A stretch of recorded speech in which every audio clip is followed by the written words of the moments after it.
Assalomu alaykum qadrli vatandoshlar. Bugungi kunda ko'p shikoyat tushyapti, ko'pchilik immunitet tushib ketyapti, qon bosimi pastlab ketyapti, turli kasalliklar. Shu holatda uy sharoitida qanday qilib bu holatdan chiqish yo'lini onam rahmatliga rosa zo'r tavsiya, ya'ni retsepti bor edi. Shuni sizlar bilan bo'lishmoqchiman. Tabiiy o'zimizda javdari xo'razni qop-qora, tiniq partlari yaxshi, kasal bo'lmagan, shikastlanmagan xo'razni olamiz. Erta bilanda sahar yugurtiramizda, biror joyga qamab turib, imkon qadar yugurtiramiz. Yugurtirib so'yiladi. So'yilgandan so'ng qozonga bir choy qoshiq yog', sari yog' yoki semichka yog' bilan qozonni tagini yog'laymizda, yog'lab turib barcha go'shtni bo'lib olib qolmasdan hammasini qozonga bosamiz. 10 minut past dimlaymiz. Savol tug'ilishi mumkin. Nimaga 10 minut dimlaymiz dimlaganda barcha sovuqlik chiqib ketadi.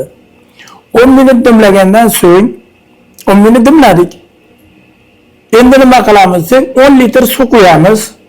10 litr suv quyib 250 gram sabzi, 250 gram piyoz, ya'ni katta-katta bo'laklarga bo'lib to'g'rab qo'yamizda 5 soatda bir china qoladi.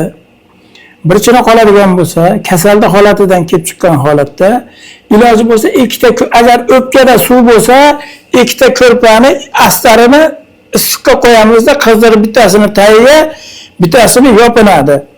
Yo'q, boshqa kasalliklar bo'lsa, imkon qadar o'ranib yotaveradi. O'pkada suv bo'ladimi, saraton bo'ladimi, sahar bo'ladimi, astma bo'ladimi, barchasi sinab ko'rilgan 100%.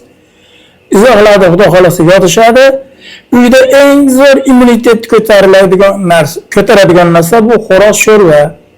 Mana retsepti turibdi. Agar mabodo tushunarsizlik bo'lsa, boshqa bo'lsa, marhamat Telegramga yozinglar, biz yana javob beramiz. Bu barcha aytilgan saharda, rakda 4-darajasida, yosh bolalarda, homiladorlarda barchasida sinalib bo'lgan narsa. Ya'ni 1000 yildan oshiq retsept. Men eslatib qo'yapman xolos. Telegram kanalga o'tib imkon qadar yozinglar. Bu narsani inshaalloh davom ettiramiz, faqat sizlarning ko'maklaring bilan. Ya'ni savolda faol bo'lsalaring, biz inshaalloh qolgan narsalarni ham baqadan chiqarishga harakat qilamiz. E'tiborlaringiz uchun rahmat.